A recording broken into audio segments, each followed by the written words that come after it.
Hello friend.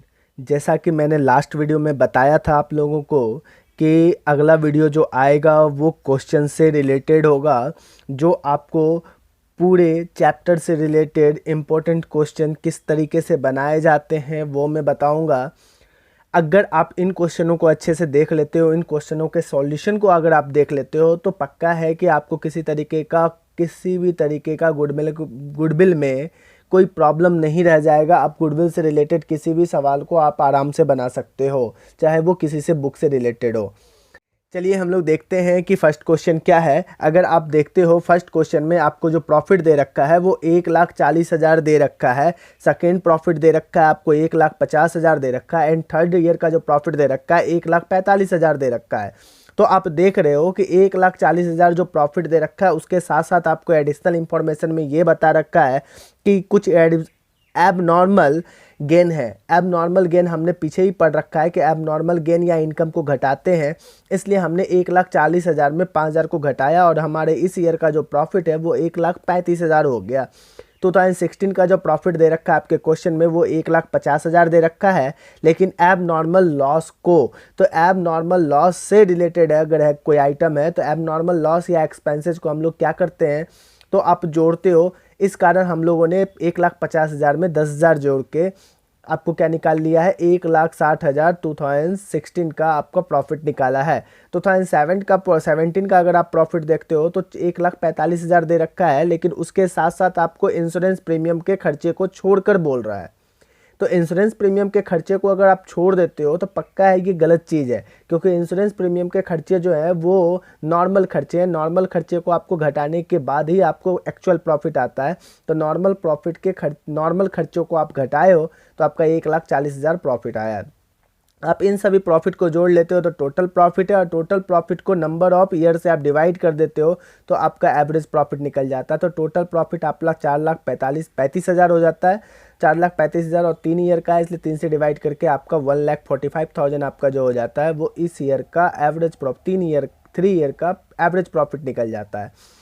और average profit जब निकल जाता है तो आप पहले से जानते हो, सिंपल एवरेज प्रॉफिट मेथड हम लोग सीख रहे हैं, तो average profit multiplied by number of purchase year he goodwill का वैल्यू निकालने का फॉर्मूला होता है। तो हमने एवरेज प्रॉफिट दे रखा है, यहाँ पे हमने डाल दिया एवरेज प्रॉफिट को। अब हमने क्या करना है कि नंबर ऑफ परचेज ईयर से मल्टीप्लाई करना है। नंबर ऑफ परचेज ईयर आपको पहले से बता रखा है, बुक में मेंशन कर रखा है 2 ईयर। 2 से मल्टीप्लाई किया आपने, 2,90,000 जो हुआ आपको इस ईयर का गुडविल हो गया। अब गुडविल जो कैलकुलेट करके आया आपके पूरे का फर्म का, अपने बिजनेस का, वो 2,90,000 हो गया। नेक्स्ट क्वेश्चन हम लोग देखते हैं। नेक्स्ट क्वेश्चन में आपको जो प्रॉफिट दे रखा है वो आप देख रहे हो कि 12,000 दे रखा है। सेकेंड ईयर का प्रॉफिट 28,000, थर्ड ईयर का प्रॉफिट 8,000 दे रखा है। लेकिन एब नॉर्मल एक्सपेंस देने के कारण हमें एब नॉर्मल गेन देने के कारण हमें ये 4,000 घटाना पड़ा, क्योंकि हम पहले ही जानते हैं कि नॉर्मल एक्सपेंसेस को हम लोग घटाते हैं, एब नॉर्मल को हम लोग जोड़ते हैं। नॉर्मल इनकम को हम लोग जोड़ते हैं, लेकिन एब नॉर्मल इनकम को हम लोग घटाते हैं। तो एब नॉर्मल इनकम होने के कारण ये घट रहा है। अब फिर नेक्स्ट दे रखा है क्या कि आपका इंश्योरेंस प्रीमियम के बारे में। इंश्योरेंस प्रीमियम आप अगर छोड़ देते हो तो वो नॉर्मल खर्चे हैं, खर्चों को घटाया जाता है नॉर्मल तरीके के। तो नॉर्मल तरीके के खर्चों को घटाकर प्रॉफिट निकाल लिया गया। थर्ड ईयर का प्रॉफिट आपका 8,000 था, लेकिन उसके साथ साथ कुछ एब नॉर्मल लॉस है। अगर नॉर्मल लॉस होता तो आप उसको जोड़ते नहीं, आप उसको घटाते, लेकिन एब नॉर्मल लॉस है इसलिए आपको जोड़ना पड़ेगा। एब नॉर्मल को आप उल्टा हो गया तो आपको जोड़ना पड़ेगा। जोड़ के आपका प्रॉफिट जो आया आपका 12,000 आ गया। तो फोर्थ ईयर का जो प्रॉफिट दे रखा है वो 12,000 ही दे रखा है, इसमें कोई एडिशनल इंफॉर्मेशन नहीं दे रखा, तो इसलिए 12,000 लिख दिया। और फिफ्थ ईयर का जो लॉस है वो 4,000 है। तो इसका मतलब ये सारे को जोड़ लिया हमने तो 48,000 हमारा टोटल प्रॉफिट आ गया। टोटल प्रॉफिट जब आया तो टोटल प्रॉफिट से हम लोग एवरेज प्रॉफिट निकाल लेंगे, क्योंकि सिंपल एवरेज प्रॉफिट मेथड हम लोग सीख रहे हैं। सिंपल एवरेज प्रॉफिट मेथड में हम लोग जो फार्मूला होता है वो average profit multiplied by number of purchase year होता है। तो एवरेज प्रॉफिट आप पहले निकालना पड़ेगा। एवरेज प्रॉफिट कैसे निकालते हैं, तो टोटल प्रॉफिट को आप नंबर ऑफ ईयर से आप डिवाइड करते हो। तो नंबर ऑफ ईयर 5 दे रखा है, 5 से डिवाइड किया, आपका 9600 जो निकला वो एवरेज प्रॉफिट निकला। अब एवरेज प्रॉफिट जब निकल गया तो आप उसको किससे मल्टीप्लाई करोगे, तो एवरेज प्रॉफिट को आप लोग मल्टीप्लाई करते हैं हम लोग नंबर ऑफ परचेज ईयर से। तो नंबर ऑफ परचेज ईयर आपको दे रखा होगा, क्वेश्चन में मेंशन कर रखा है 3 ईयर। तो नंबर ऑफ परचेज ईयर से आप मल्टीप्लाई करते हो, नंबर ऑफ परचेज ईयर से जैसे ही मल्टीप्लाई करते हो तो आपका जो निकलता है वो गुडविल का वैल्यू निकल जाता है आपके फर्म का। तो हम लोग थर्ड क्वेश्चन देखते हैं। अब थर्ड क्वेश्चन में आपने देखा है क्या कि फर्स्ट ईयर का जो प्रॉफिट दे रखा है वो 30,000 दे रखा है, सेकेंड ईयर का प्रॉफिट आपका 70,000 दे रखा है, थर्ड ईयर का प्रॉफिट आपका 1 लाख दे रखा है, फोर्थ ईयर का प्रॉफिट जो आपका दे रखा है वो 1,40,000 दे रखा है, और फिफ्थ ईयर में आपको लॉस दे रखा है। तो लेकिन लॉस जो है वो 1,05,000 नहीं है, आपका लॉस जो दे रखा है वो 1,20,000 का लॉस दे रखा है। अब ये 1,20,000 का लॉस दे रखा है तो उसमें आपको कुछ बता रखा है कि 2017 वाले खर्चे में ही एक मैशनरी के कॉस्टिंग का खर्चा को ऑफिस एक्सपेंसेस मान लिया गया।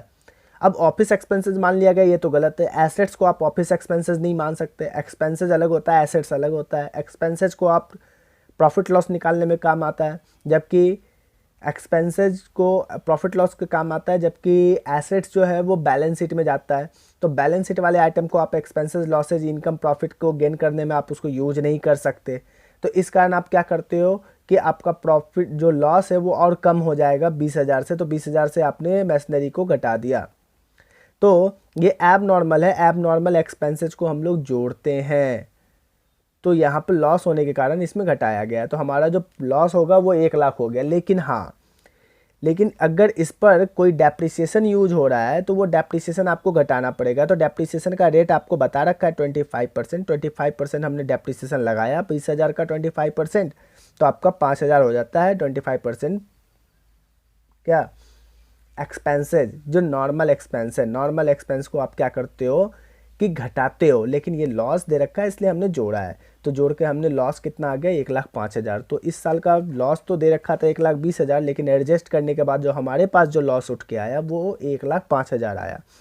अब सारे इन प्रॉफिट को जोड़ लेंगे, लॉस को घटा देंगे तो हमारे पास टोटल प्रॉफिट आएगा। टोटल प्रॉफिट 5 ईयर का है तो 5 से डिवाइड करके एवरेज प्रॉफिट निकाल लेंगे। तो एवरेज प्रॉफिट जो हमारा आया 2,35,000 को 5 से आपने डिवाइड किया तो आपका एवरेज प्रॉफिट जो आ गया वो 47,000 आ गया। एवरेज प्रॉफिट से आप गुडविल निकाल सकते हो, क्योंकि गुडविल का फॉर्मूला ये होता है average profit multiplied by number of purchase year.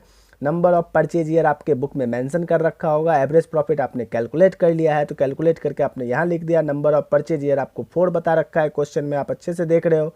तो नंबर ऑफ परचेज ईयर 4 बता रखा है, 4 से आपने मल्टीप्लाई किया, जो आपका आया वो आपका बता रहा है गुडविल का वैल्यू।